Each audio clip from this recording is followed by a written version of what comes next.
കേരളത്തിലാകെ ഇപ്പോൾ ചർച്ച ചെയ്യപ്പെട്ടുകൊണ്ടിരിക്കുന്നത് പകർച്ചപ്പനിയെ സംബന്ധിച്ചും അതുണ്ടാക്കുന്ന പ്രത്യാഘാതങ്ങളെ സംബന്ധിച്ചുമാണ്. നമ്മുടെ വള്ളിക്കുന്ന് ഗ്രാമപഞ്ചായത്തിലും പകർച്ചപ്പനി ഇല്ല എന്ന് പറഞ്ഞുകൂടാ. ഗുരുതരമായ രീതിയിലല്ല എങ്കിൽ പോലും ധാരാളമായിട്ട് ആളുകൾക്ക് പനി പിടിപെട്ടുകൊണ്ടിരിക്കുന്നുണ്ട്.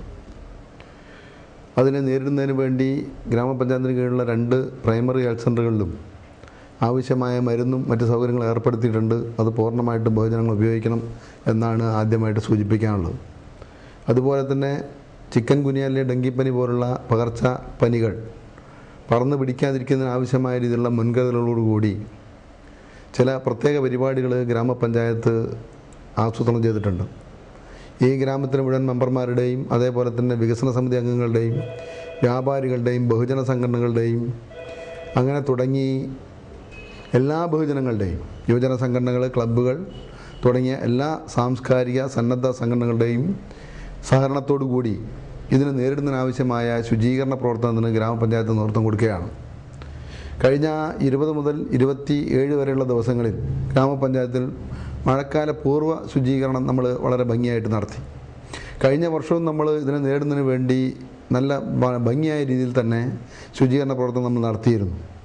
എന്നാൽ മഴക്കാല പൂർവ്വ രോഗങ്ങളെ സംബന്ധിച്ചുള്ള ആഹ്വാനം കഴിഞ്ഞ കാലത്തെ പോലെ വേണ്ടത്ര ജനങ്ങൾ ഉൾക്കൊണ്ടു എന്ന് തോന്നിയില്ല. കാരണം നമ്മൾ ഉദ്ദേശിച്ച രീതിയിലുള്ള വ്യാപകമായ പ്രവർത്തനം അതുമായി ബന്ധപ്പെട്ട് നടന്നിട്ടില്ല. അതിനുശേഷമാണ് കേരളത്തിലാകെ പത്തനംതിട്ട ജില്ലയിലും കൊല്ലം, കോട്ടയം ജില്ലകളിലൊക്കെ തന്നെ പകർച്ചപ്പനി വ്യാപിക്കുന്നതായിട്ട് നമ്മൾ കണ്ടെത്തിയത്. അതിനെ തുടർന്ന് വീണ്ടും നമ്മൾ ചില പരിപാടികൾ ആസൂത്രണം ചെയ്തു. അതിൻ്റെ ഭാഗമായി കഴിഞ്ഞ ദിവസം ഗ്രാമപഞ്ചായത്തിൽ ചേർന്ന വിപുലമായ ജനപ്രതിനിധികളുടെയും സാമൂഹ്യ സാംസ്കാരിക സംഘടനകളുടെയും വ്യാപാരി സംഘടനകളുടെയും പ്രതിനിധികളുടെയും ഒക്കെ യോഗം, എല്ലാ രാഷ്ട്രീയ പാർട്ടികളുടെയും പ്രതിനിധികൾ ഉൾക്കൊള്ളുന്ന യോഗം ചില പ്രവർത്തന പരിപാടികൾ ആവിഷ്കരിച്ചിട്ടുണ്ട്. ആ പ്രവർത്തന പരിപാടികളുടെ ഭാഗമായി പഞ്ചായത്ത് നേരിട്ട് നടത്തേണ്ട ചില പ്രവർത്തനങ്ങൾ പഞ്ചായത്ത് നേരിട്ട് നടത്തുന്നതിന് വേണ്ടി തീരുമാനിച്ചിട്ടുണ്ട്. വ്യാപകമായ പ്രചരണം ഈ അടുത്ത ദിവസങ്ങളിലായിട്ട് ഗ്രാമപഞ്ചായത്തിലാകെ നടക്കും. എല്ലാ ജനങ്ങളെയും ഈ കാര്യം സംബന്ധിച്ച് ബോധവാന്മാരാക്കുക എന്നതാണ് അതിൻ്റെ ലക്ഷ്യം. അത് കഴിഞ്ഞാൽ നമുക്കറിയാം, ഈ കൊതുക് പടരുന്നതിന് തടയാൻ ആവശ്യമായ രീതിയിലുള്ള മുൻകരുതലുകൾ എടുക്കുന്നതിന് വേണ്ടി തീരുമാനിച്ചിട്ടുണ്ട്. അതിലൊരു കാര്യം നമുക്കറിയാം, കൊതുകുകൾ ഏറ്റവും അധികം പെറ്റുപെരുകുന്നത് നമ്മുടെ കക്കൂസ് ടാങ്കുകളകത്താണ്. ആ കക്കൂസ് ടാങ്കിൽ നിന്ന് വരുന്ന എയർ പൈപ്പ് പലപ്പോഴും നമ്മൾ ശ്രദ്ധിക്കാത്ത ഒരു സാധനമാണ്. അതിൻ്റെ ടോപ്പിൽ സാധാരണ ഒരു നെറ്റിട്ട് അതിൻ്റെ മേലെ ഒരു ടോപ്പ് ഇടുകയാണ് പതിവ്. അത് പിന്നെ നമ്മളാരും തുറന്നു നോക്കാറില്ല. അതൊരു നെറ്റിട്ട് ഒരു 3-4 മാസം കഴിഞ്ഞാൽ തന്നെ ദ്രവിച്ചു പോകും. അതിന് പകരം നമ്മൾ ഈ കൊതുക് വലയുടെ കഷ്ണങ്ങൾ അല്ലെങ്കിൽ ഇനി കോറ തുണിയുടെ കഷ്ണമായാലും അത് വെച്ച് വീണ്ടും ആ പൈപ്പ് അടയ്ക്കേണ്ടതുണ്ട്. ഒരു 4 മാസം കൂടുമ്പോഴെങ്കിലും ഓരോ കഷ്ണം മാറ്റുന്നതിന് വേണ്ടി ജനങ്ങൾ മുൻകൈ എടുക്കേണ്ടതാണ്. ഏതായാലും ഗ്രാമപഞ്ചായത്ത് ഇത്തവണ എല്ലാ വീടുകളിലും അത് എത്തിക്കണം എന്നാണ് കരുതുന്നത്. അതുപോലെ തന്നെ വെള്ളം കെട്ടി നിൽക്കുന്ന കൊതുകിൻ്റെ ലാർവ ഉണ്ടാകാൻ സാധ്യതയുള്ള വെള്ളക്കെട്ടുകളിൽ ശുചീകരണ പ്രവർത്തനം, അതുപോലെ തന്നെ സ്പ്രെയർ അടിക്കുന്നതിന് വേണ്ടി തീരുമാനിച്ചിട്ടുണ്ട്. അതിനാവശ്യമായ മരുന്നുകൾ എത്തിക്കുന്നതിനും അതിന് ആരോഗ്യ പ്രവർത്തകർ ഉപയോഗിച്ചുകൊണ്ട്, സന്നദ്ധ പ്രവർത്തകർ ഉപയോഗിച്ചുകൊണ്ട് ആ വെള്ളത്തിൽ ലാർവയെ നശിപ്പിക്കാൻ ആവശ്യമായ ക്ലോറിനേഷൻ നടത്തുന്നതിന് വേണ്ടി തീരുമാനിച്ചിട്ടുണ്ട്. എല്ലാ വീടുകളിലും ബ്ലീച്ചിങ് പൗഡർ സൗജന്യമായി എത്തിക്കുന്നതിന് വേണ്ടിയുള്ള പരിപാടി നമ്മൾ ആവിഷ്കരിച്ചിട്ടുണ്ട്. ആവശ്യമായ ബ്ലീച്ചിങ് പൗഡർ 2 പ്രൈമറി ഹെൽത്ത് സെൻ്ററുകളിലും എത്തിക്കഴിഞ്ഞിട്ടുണ്ട്. ഇനി അഥവാ കുറവുണ്ടെങ്കിൽ ഗ്രാമപഞ്ചായത്ത് നേരിട്ട് തന്നെ വാങ്ങി പ്രൈമറി ഹെൽത്ത് സെൻ്ററുകളിൽ എത്തിക്കുന്നതായിരിക്കും.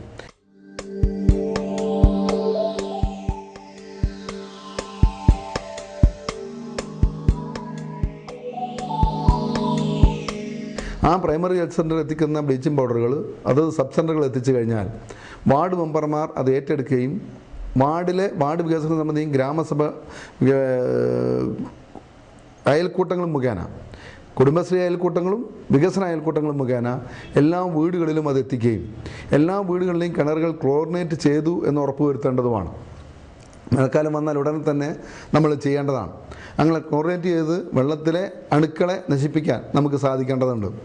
അതാണ് മറ്റൊരു മാർഗം.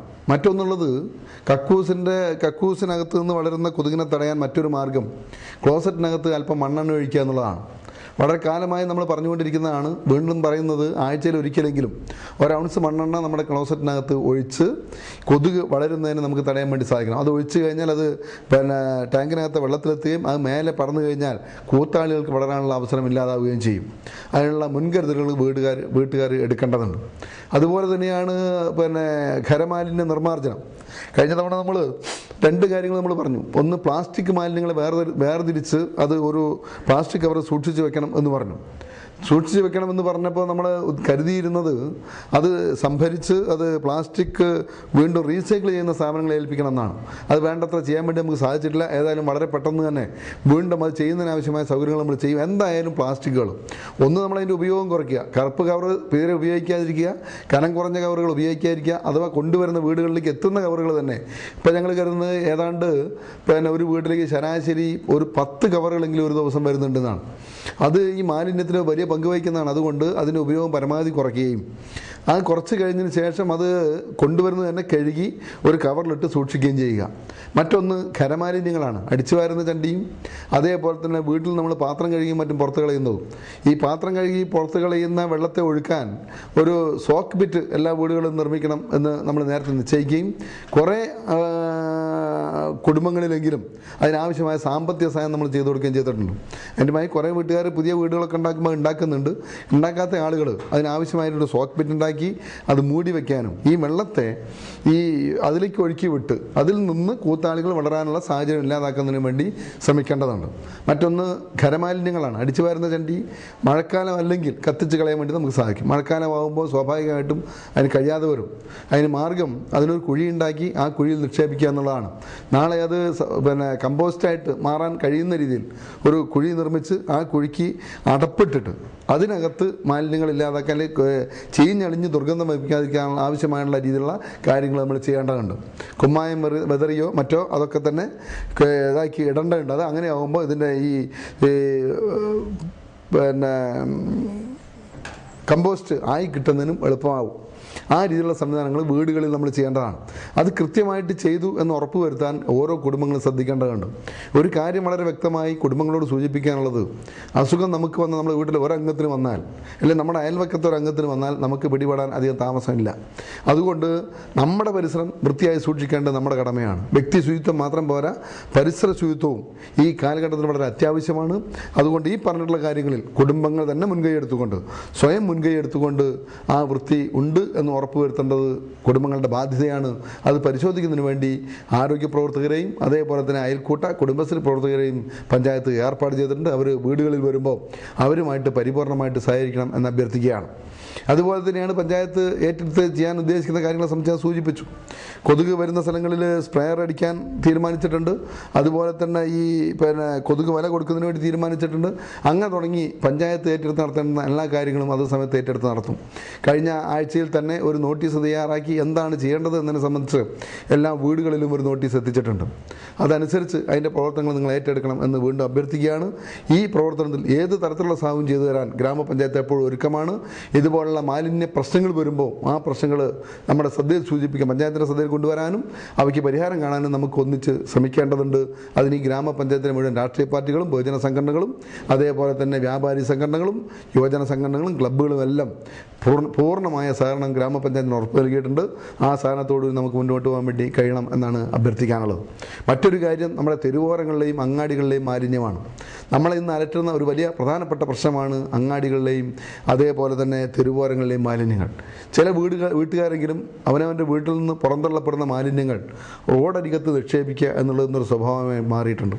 അത് അവസാനിപ്പിച്ചേ പറ്റൂ. അത് ഇനിയും അനുവദിക്കാൻ വേണ്ടി കഴിയില്ല. ഇനിയും അതുപോലുള്ള കാര്യങ്ങൾ ശ്രദ്ധയിൽ വന്നാൽ നടപടിയെടുക്കുക മാത്രമാണ് പഞ്ചായത്തിന് മുമ്പിൽ പോകാൻ വഴിയുള്ളത്. അതുകൊണ്ട് വീട്ടുകാർ അതുമായി ബന്ധപ്പെട്ട് പൂർണ്ണമായും പഞ്ചായത്തിനോട് സഹകരിക്കണം എന്നാണ് അഭ്യർത്ഥിക്കാനുള്ളത്.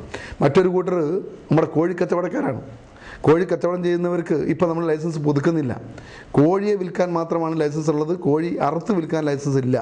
എന്നാൽ പലരും കോഴി അറുത്താണ് വിൽക്കുന്നത്. അങ്ങനെ അറുത്തിട്ടുണ്ടാകുന്ന മാലിന്യങ്ങൾ വൈകുന്നേരങ്ങളിൽ കവറുകളിൽ കെട്ടി റോഡോരങ്ങളിലും അതേപോലെ പുഴകളിലും തള്ളുന്നത് ഗ്രാമപഞ്ചായത്ത് ശ്രദ്ധയിൽ വന്നിട്ടുണ്ട്.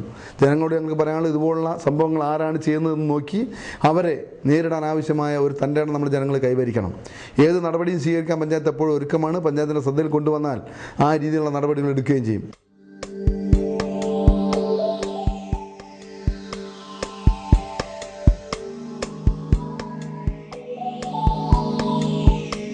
കാരണം നമ്മുടെ വളപ്പ് അല്ലെങ്കിൽ നമ്മുടെ വീടോ അല്ലെങ്കിൽ പരിശ്രമം മാത്രം ശുചീകരിച്ചാൽ പോരാ, നമ്മുടെ നാട് ശുചിയാവേണ്ടതുണ്ട്.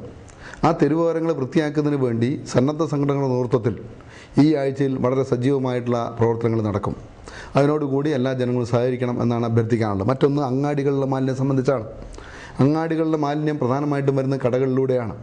കടകളിൽ ഒരു ദിവസം കച്ചവടം ചെയ്യുമ്പോൾ ഉണ്ടാകുന്ന മാലിന്യങ്ങൾ നശിപ്പിക്കാൻ ബാധ്യതപ്പെട്ടവരാണ് കച്ചവടക്കാർ എന്ന ബോധത്തിൽ നിന്ന് അവർ ഒഴിഞ്ഞു മാറുകയാണ്. അവിടെ ഒരു ദിവസം ഉണ്ടാകുന്ന മാലിന്യങ്ങൾ അതേ ദിവസം തന്നെ കത്തിച്ച് കളയുകയോ അല്ലെങ്കിൽ കുഴിച്ചു മൂടുകയോ ചെയ്യേണ്ടുന്നത് കച്ചവടക്കാരുടെ ബാധ്യതയാണ്. എന്നാൽ അവർ അങ്ങാടിയുടെ ഏതെങ്കിലും ഒരു മൂലയിൽ കൂട്ടിയിടുകയാണ് ഇപ്പോൾ ചെയ്തുകൊണ്ടിരിക്കുന്നത്. അത് അവസാനിപ്പിച്ചേ പറ്റൂ. അത് അവസാനിപ്പിക്കുന്നതിന് വേണ്ടി കച്ചവടക്കാർ മുൻകൈ എടുക്കണം. അത് എല്ലാ കടക്കാരും സ്വയം അവർ തീരുമാനത്തിലെത്തിയാൽ, ഒന്ന് പ്ലാസ്റ്റിക് മാലിന്യങ്ങളുടെ അളവ് കുറയ്ക്കുക അല്ലെങ്കിൽ അതിൻ്റെ തോത് കുറയ്ക്കുക. അത് അനുവദിക്കപ്പെട്ട 30 മൈക്രോണിൽ മേലെയുള്ള അളവുള്ള പ്ലാസ്റ്റിക് കവറുകൾ വിൽക്കുന്നുള്ളൂ എന്ന് ഉറപ്പുവരുത്തണം. അതുപോലെ തന്നെ അവനവൻ്റെ കടകളിൽ അതത് സമയത്തുണ്ടാകുന്ന മാലിന്യങ്ങൾ അതത് ദിവസം തന്നെ കത്തിച്ച് കളയുകയോ അല്ലെങ്കിൽ കുഴിച്ചു മൂടുകയോ ചെയ്യണം. ഈ ബാധ്യതയിൽ നിന്ന് കച്ചവടക്കാർ ഒരു കാരണവശാലും ഒഴിഞ്ഞു മാറാൻ വേണ്ടി പാടില്ല. നമ്മുടെ നാട് ആകെ അസുഖം മൂലം വിഷമിക്കുമ്പോൾ അതിലേക്ക് കാരണമാകുന്ന ഒരു പ്രവൃത്തി നമ്മുടെ ഭാഗത്ത് നിന്ന് ഉണ്ടായിക്കൂടാ എന്ന ദൃഢനിശ്ചയം കച്ചവടക്കാർ എടുക്കേണ്ടതുണ്ട്. അങ്ങനെ എടുക്കുന്നതിന് വേണ്ടി കച്ചവടക്കാരും അവരുടെ സംഘടനകളും തയ്യാറാവണം എന്നാണ് അഭ്യർത്ഥിക്കാനുള്ളത്. അതല്ലാതെ വീണ്ടും ലംഘിക്കപ്പെടുന്ന കച്ചവടക്കാർക്ക് നിയമ നടപടി സ്വീകരിക്കുക മാത്രമാണ് പഞ്ചായത്തിന് മുമ്പിൽ പോംവഴിയുള്ളത്. അങ്ങനെ വരുമ്പോൾ പഞ്ചായത്തുമായി ഏറ്റുമുട്ടലിന് ശ്രമിക്കരുത് എന്നാണ് അത് സംബന്ധിച്ച് പറയാനുള്ളത്. അതല്ലാതെ വേറെ മാർഗ്ഗം ഗ്രാമപഞ്ചായത്തിൽ ജനങ്ങളുടെ ആരോഗ്യ പരിരക്ഷയാണ് പഞ്ചായത്തിൻ്റെ ലക്ഷ്യം. അതുപോലെ തന്നെയാണ് മീൻ കച്ചവടക്കാർ അവരുണ്ടാക്കുന്ന മാലിന്യങ്ങൾ അത് ദിവസം തന്നെ കഴുകിക്കളയാനും അതേപോലെ കത്തിച്ച് കളയാനും അവർ തയ്യാറാകണം. അതേപോലെ തന്നെ ഭക്ഷണ സാധനങ്ങൾ വിൽക്കുന്ന കച്ചവടക്കാർ, ഹോട്ടലിൻ്റെ വൃത്തികേടുകളെ സംബന്ധിച്ച് ആരോഗ്യ പ്രവർത്തനം നിരന്തരമായിട്ട് അവരെ ശ്രദ്ധയിൽപ്പെടുത്തുന്നതാണ്. ആ കാര്യത്തിൽ വളരെ ശ്രദ്ധയോടുകൂടി, പ്രത്യേകിച്ച് മഴക്കാലമാണ് വരുന്നത്, ഈച്ചയുടെ ശല്യം കൂടും. അങ്ങനെ വന്നു കഴിഞ്ഞാൽ പകർച്ചവ്യാധികൾ പടർന്നു പിടിക്കാൻ വളരെ സാധ്യതയുണ്ട് എന്നതുകൊണ്ട് വൃത്തിയോടുകൂടി ഈ കാര്യങ്ങൾ ചെയ്യുക എന്നുള്ളത് ഒരു കടമയായി ഹോട്ടലുകാരും അതേപോലെ തന്നെ ജ്യൂസ് കച്ചവടക്കാരും ഏറ്റെടുക്കേണ്ടതുണ്ട്. അങ്ങനെ നമ്മളെല്ലാവരും ഒത്തൊരുമിച്ച് മുന്നോട്ട് പോയാൽ ഈ നാട്ടിലെ മാലിന്യങ്ങൾ നമുക്ക് നിർമ്മാർജ്ജനം ചെയ്യാൻ വേണ്ടി സാധിക്കും. മറ്റൊരു കാര്യം, ഉണ്ടാകുന്ന ഖരമാലിന്യങ്ങളെ നിർമ്മാർജ്ജനം ചെയ്യുന്നതിന് വേണ്ടി പഞ്ചായത്ത് ഏറ്റെടുക്കേണ്ടുന്ന മറ്റൊരു പ്രവൃത്തി ഖരമാലിന്യ സംസ്കരണ പ്ലാന്റ് സ്ഥാപിക്കുക എന്നുള്ളതാണ്. നമ്മൾ കുറേ കാലമായി ശ്രമിക്കുന്നെങ്കിലും ഇന്ന് വരെ അതിനാവശ്യമായ സ്ഥലം നമുക്ക് കിട്ടിയിട്ടില്ല. എന്നാൽ വളരെ പെട്ടെന്ന് തന്നെ ക്ലീൻ കേരള മിഷൻ്റെയും സംസ്ഥാന ഗവൺമെൻറ്റിൻ്റെയും ഒക്കെ സഹായത്തോടു കൂടി വളരെ ഫലപ്രദമായൊരു സംവിധാനം വള്ളിക്കുന്ന് ഗ്രാമപഞ്ചായത്ത് കൊണ്ടുവരും എന്ന കാര്യത്തിൽ യാതൊരു തർക്കവുമില്ല. അതിനുള്ള നടപടികൾ ഗ്രാമപഞ്ചായത്ത് നീക്കി കഴിഞ്ഞിട്ടുണ്ട്. ഇതൊക്കെയാണെങ്കിലും എനിക്ക് വീണ്ടും സൂചിപ്പിക്കാനുള്ളത്, നമ്മുടെ നാട്ടിലെ ജനതയുടെ ആരോഗ്യം നമ്മുടെ ലക്ഷ്യമാണ്. ആ ആരോഗ്യം നിലനിർത്തേണ്ടത് നമ്മുടെ ബാധ്യതയാണ്, നമ്മുടെ കടമയാണ്. ആ കടമ നിർവഹിക്കുന്ന കാര്യത്തിൽ വളരെ ജാഗ്രതയോടുകൂടി നമ്മൾ മുന്നോട്ട് നീങ്ങേണ്ടതുണ്ട് എന്നാണ് അതുമായി ബന്ധപ്പെട്ട് സൂചിപ്പിക്കാനുള്ളത്. ഞാനീ പറഞ്ഞതുപോലുള്ള കാര്യങ്ങൾ നമ്മൾ ഒന്നിച്ച് ചെയ്യുകയാണെങ്കിൽ തീർച്ചയായും മാലിന്യമുക്തമായ ആരോഗ്യകരമായ ഒരു സമൂഹം നമുക്ക് കെട്ടിപ്പടുക്കാൻ വേണ്ടി കഴിയും. നമ്മുടെ തലമുറയ്ക്ക് ശേഷം വരുന്ന പുതിയ തലമുറയ്ക്ക് ശുദ്ധവായുവും ശുദ്ധജലവും നമുക്ക് സംരക്ഷിക്കേണ്ടതുണ്ട്. ഇത് രണ്ടും ലഭ്യമാകണമെങ്കിൽ ഇന്നത്തെ മാലിന്യങ്ങളിൽ നിന്ന് നമ്മുടെ നാടിനെ രക്ഷിച്ചേ പറ്റൂ. ഇന്നത്തെ പകർച്ചവ്യാധികളിൽ നിന്ന് നമ്മുടെ നാടിനെ രക്ഷിച്ചേ പറ്റൂ. അതിനാവശ്യമായ പ്രവർത്തനങ്ങളിൽ ഏറ്റെടുത്തിട്ടുള്ള അല്ലെങ്കിൽ ഇന്ന് പഞ്ചായത്ത് തീരുമാനിച്ചിട്ടുള്ള പ്രവൃത്തികളിൽ എല്ലാ പ്രവർത്തനങ്ങളിലും ഏർപ്പെട്ടുകൊണ്ട് മുഴുവൻ സമയം ഏർപ്പെട്ടുകൊണ്ട് ഇത് നമ്മുടെ ജനങ്ങളുടെ ആകെ കടമയാണ് എന്ന ബോധത്തോടു കൂടി ഈ പ്രവർത്തനങ്ങൾ ഏറ്റെടുക്കാനും അങ്ങനെ ഒരു മാലിന്യമുക്തമായ ആരോഗ്യകരമായ ഒരു സാമൂഹ്യ അന്തരീക്ഷം വള്ളിക്കുന്ന് ഗ്രാമപഞ്ചായത്തിൽ ഉണ്ടാക്കുന്നതിന് വേണ്ടിയുള്ള ഗ്രാമപഞ്ചായത്തിൻ്റെ ഫലപ്രദമായ ശ്രമത്തോട് നിങ്ങളെല്ലാവരും നാട്ടിൽ മുഴുവൻ ആളുകളും സഹകരിക്കണം എന്ന് അഭ്യർത്ഥിക്കുന്നു. നമസ്കാരം.